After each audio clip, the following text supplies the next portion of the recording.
প্রিয় দর্শক, Donald Trump দাবি করেছেন যে তিনি ইরানে একটি বিশাল সামরিক হামলা চালানোর নির্দেশ দেওয়া থেকে মাত্র 1 ঘন্টা দূরে ছিলেন, কিন্তু শেষ মুহূর্তে তিনি নাকি সেই সিদ্ধান্ত থেকে সরে এসেছেন।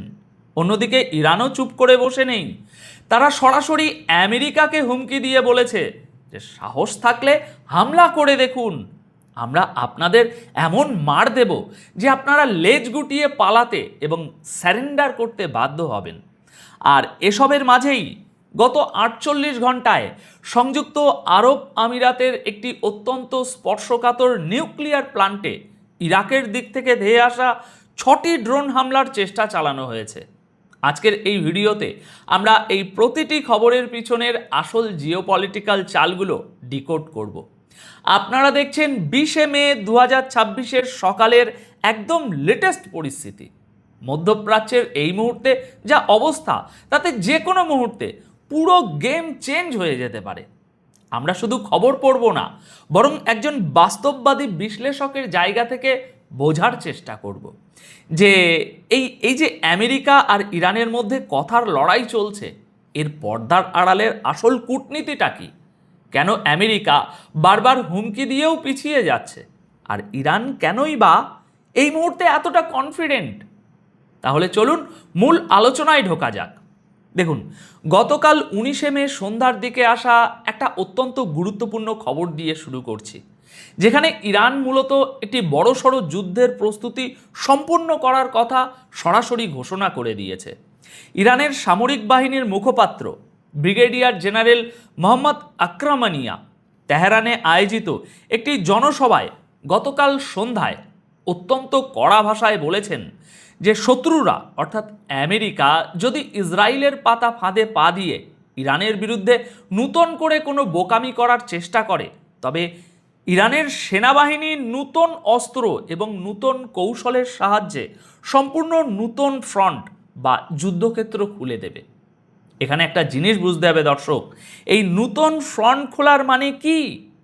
এর মানে হলো গত 40 দিন ধরে ইরান যেসব নির্দিষ্ট জায়গায় হামলা চালিয়েছে, এবার তারা শুধু সেখানেই সীমাবদ্ধ থাকবে না, তারা যুদ্ধের পরিধি এমন সব জায়গায় ছড়িয়ে দেবে যা আমেরিকা বা তাদের মিত্ররা হয়তো কল্পনাও করতে পারছে না। জেনারেল আকরামানিয়া আরও একটি মারাত্মক কথা বলেছেন। তিনি জানিয়েছেন যে মাঝখানে যে যুদ্ধবিরতি সময়টুকু পাওয়া গিয়েছিল, ইরান সেই সময়টাকে বিশ্রামের জন্য ব্যবহার করেনি, বরং এই পুরো সময়টাকে তারা তাদের কমব্যাট পাওয়ার বা সামরিক শক্তি বাড়ানোর কাজে অত্যন্তভাবে লাগিয়েছে। অর্থাৎ পর্দার আড়ালে তারা ক্রমাগত নূতন অস্ত্র তৈরি এবং সৈন্য সমাবেশের কাজ চালিয়ে গেছে। এর পাশাপাশি হরমুজ প্রণালী নিয়ে তিনি যে দাবিটি করেছেন, তা পশ্চিমা দেশগুলোর জন্য সবচেয়ে বড় মাথা ব্যথার কারণ। তিনি পরিষ্কার বলে দিয়েছেন যে এই অত্যন্ত গুরুত্বপূর্ণ সামুদ্রিক রুটটি এখন পুরোপুরি ইরানের সেনাবাহিনীর নিয়ন্ত্রণে, এবং এখনকার পরিস্থিতি আর কখনোই আগের মতো হবে না। আপনারা জানেন যে গ্লোবাল অয়েল সাপ্লাইয়ের একটা বিশাল অংশ এই হরমুজ প্রণালী দিয়ে যায়। ইরান আসলে আমেরিকাকে বুঝিয়ে দিচ্ছে যে তোমরা যদি হামলা করো, তবে আমরা এই তেলের রুট পুরোপুরি বন্ধ করে দেব, যার ফলে পশ্চিমা বিশ্বের অর্থনীতি তাসের ঘরের মতো ভেঙে পড়বে। তাই সিজ ফায়ারের সুযোগ নিয়ে ইরান যে এখন কতটা আগ্রাসী মুডে আছে, তা তাদের এই সমস্ত বক্তব্য থেকেই একদম পরিষ্কার। এবার আসুন দ্বিতীয় খবরটির দিকে নজর দিই, যা সরাসরি হোয়াইট হাউস থেকে এসেছে। গতকাল 19 মে তারিখে আমেরিকার প্রেসিডেন্ট ডোনাল্ড ট্রাম্প সাংবাদিকদের সামনে একটি অত্যন্ত চাঞ্চল্যকর দাবি করেছেন। তিনি বলেছেন যে তিনি ইরানের উপর একটি বড়সড় হামলা চালানোর নির্দেশ দেওয়া থেকে মাত্র 1 ঘন্টা দূরে ছিলেন।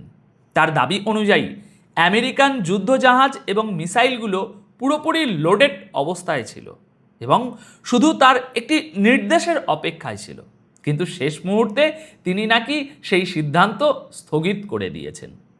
ট্রাম্প আরও দাবি করেছেন যে ইরানের নেতারা নাকি এই মুহূর্তে আমেরিকার সাথে একটা চুক্তিতে আসার জন্য হাত জোর করে মিনতি করছে, এবং তিনি হুমকি দিয়েছেন যে আগামী কয়েকদিনের মধ্যে যদি কোনো চুক্তি না হয়, তবে ইরানের উপর আরও ভয়ঙ্কর হামলা নিশ্চিত।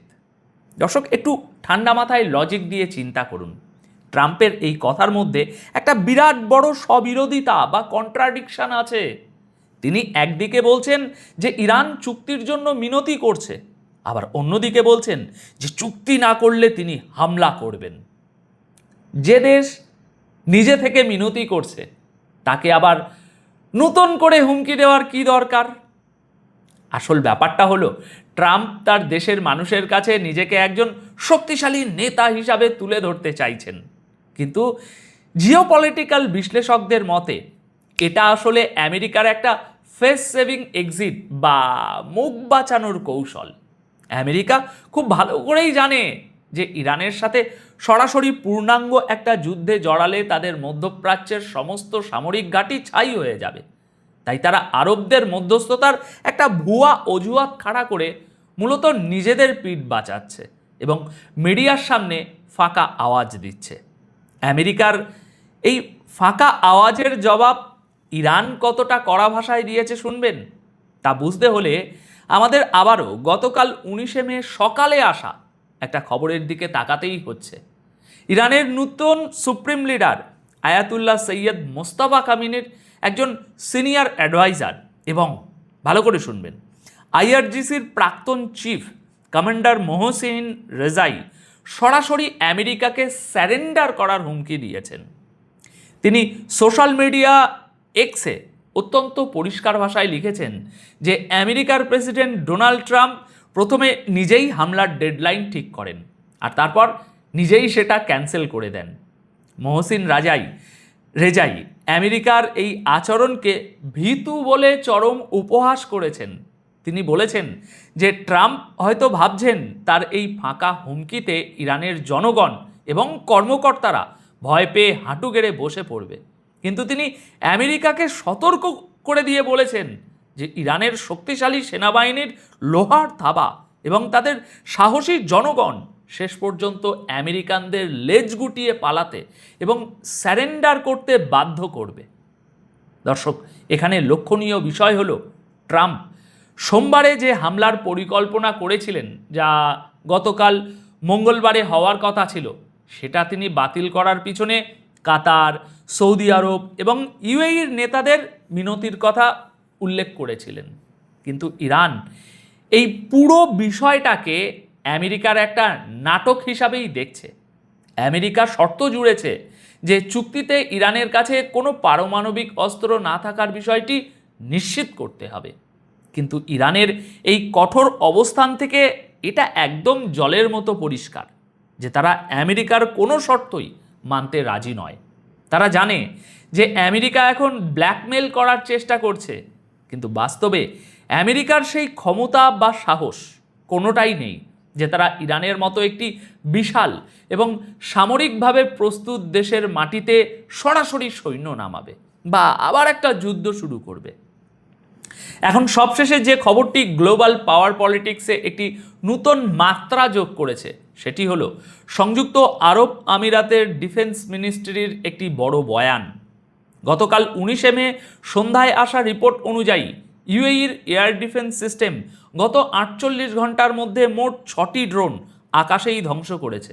এই ড্রোনগুলো সাধারণ কোনো জায়গা নয়, বরং ইউএইর অত্যন্ত গুরুত্বপূর্ণ বারকাহা নিউক্লিয়ার প্ল্যান্ট এবং কিছু সিভিলিয়ান এলাকাকে নিশানা করে ধেয়ে আসছিল। রবিবার থেকে শুরু করে গত মঙ্গলবার পর্যন্ত এই 48 ঘন্টায় বেশ কয়েকটি হামলার চেষ্টা হয়েছে। ইউএই সরকার জানিয়েছে যে তাদের ডিফেন্স সিস্টেম ঠিকমতো কাজ করার কারণে কোনো প্রাণহানি বা ক্ষয়ক্ষতি হয়নি। ড্রোনগুলোকে আকাশেই ইন্টারসেপ্ট করা হয়েছে। কিন্তু দর্শক, এখানে আসল চিন্তার বিষয় হলো এই ড্রোনগুলোর অরিজিন। আন্তর্জাতিক সংবাদ মাধ্যম থেকে উঠে আসা তথ্য মতে যা জানা যাচ্ছে যে এই ড্রোনগুলো ইরাকের দিক থেকে এসেছিল। তাই এখন প্রশ্ন হলো, ইরাক থেকে কে বা কারা ইউএইর নিউক্লিয়ার প্ল্যান্টে হামলা চালানোর চেষ্টা করছে?